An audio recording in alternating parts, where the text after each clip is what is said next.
Hello, everyone. A very warm welcome to you. We are so happy you chose to spend some of your time with us today here at All in English. I'm Andrew. And I'm Emma. Thank you so much for being here. We truly appreciate you, and we promise this video will be worth it because we have some very important things to share. Andrew, let me ask you, have you ever seen a student who studies English for many years, knows all the grammar rules, but then they go to a cafe in New York or London and they feel completely lost? Oh, all the time, Emma. It's like they studied for a math test, but the world is asking them to dance. It's a very real pain. You feel like you're doing everything right, but the words people say in real life don't match the words in your book. Exactly. That is our big question for today. Why is there such a huge difference between textbook English and real life English? If you have ever felt confused because real conversations sound like a different language, you are not alone. This is a very common and very human problem. Today, we are going to close that gap. We'll show you why native speakers sound different, how real English actually works, and the expressions people really use every day. We want to help you stop sounding like a robot from a book and start sounding like a natural person. I love that. No more robots. You know, Andrew, I remember when I was learning a second language, I learned the phrase, "How do you do?" I thought everyone said that. Then I went to visit the country and everyone just said, "Hey, what's up?" Or, "How's it going?" I felt so silly. Don't feel silly, Emma. That's the classic textbook trap. A trap is a trick or a situation that is difficult to escape. Textbooks are often very formal. They want to be perfect. But real life is not perfect. Real life is spontaneous. When something is spontaneous, it happens naturally and is not planned. That is the first big secret. Real English is spontaneous. In a book, you learn, "Hello, how are you?" "I am fine, thank you. And you?" In real life, if I say that to you, Andrew, what do you think? I think you're angry, or maybe you're a computer. In real life, we use slang and contractions. A slang is very informal language used by a specific group of people. And contractions are when we push two words together to make them shorter, like I am becoming I'm. Right, and we also link words. When we link words, we connect the end of one word to the start of the next one so they sound like one big word. This is why native speakers sound so fast. It's not that we're trying to be fast, it's that our words are fluid. Fluid means something moves smoothly like water. That's a great metaphor, Emma.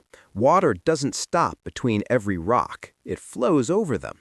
Real English flows. For example, in a textbook, you see, "What are you going to do?"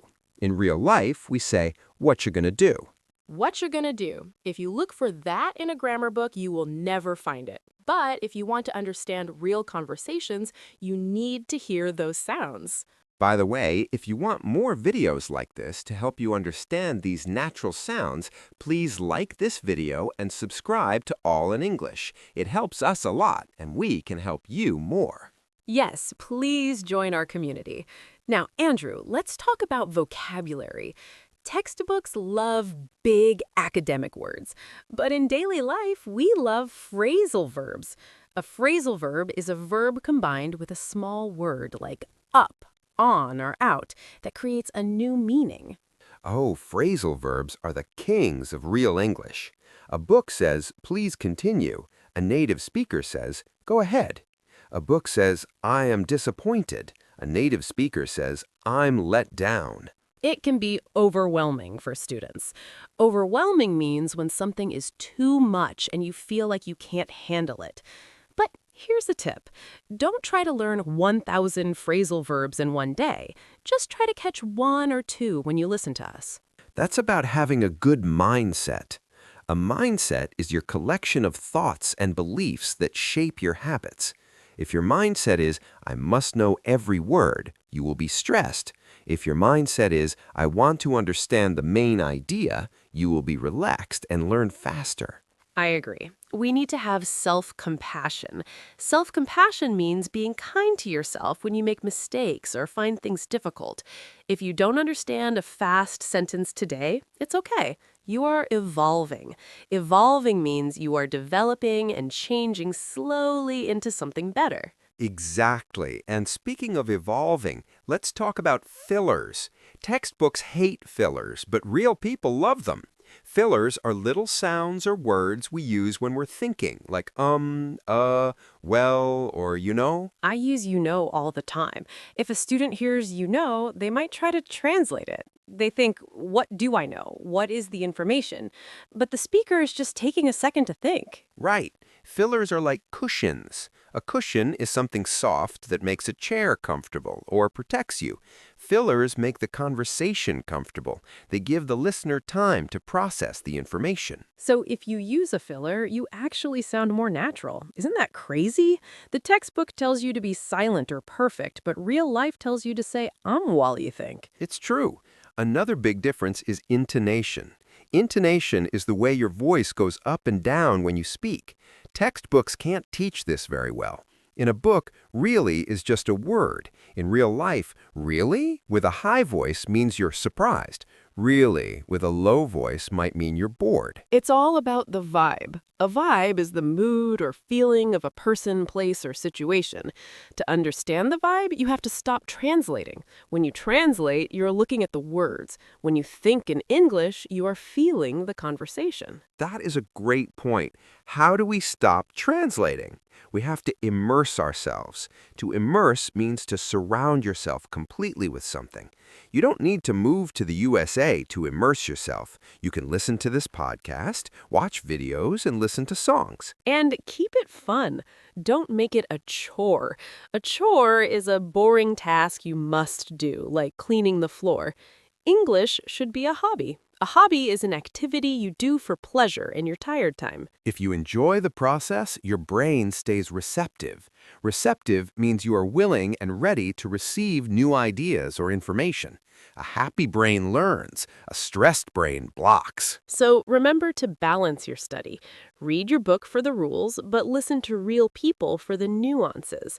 A nuance is a very small difference in meaning, feeling, or sound. I remember a student who was very meticulous. Meticulous means showing great attention to detail and being very careful. He knew every grammar rule, but he couldn't have a conversation because he was too busy checking his syntax. Syntax is the arrangement of words to create correct sentences. Poor guy. He was thinking about syntax while his friends were laughing at a joke. He missed the interaction. An interaction is a social communication between people. Exactly. Don't let the rules stop the interaction. It's better to say a broken sentence and laugh with a friend than to stay silent and be perfect. Real-life English is about connection. Connection is the feeling of being linked with another person. That brings us back to our deer in the headlights from our other talks. Don't freeze. If you use gonna or wanna, people will understand you better than if you try to say a very long, difficult book sentence. Let's give some concrete examples. Concrete means something clear and specific, not just a general idea. Okay, textbook. I would like to purchase this, please. Real life.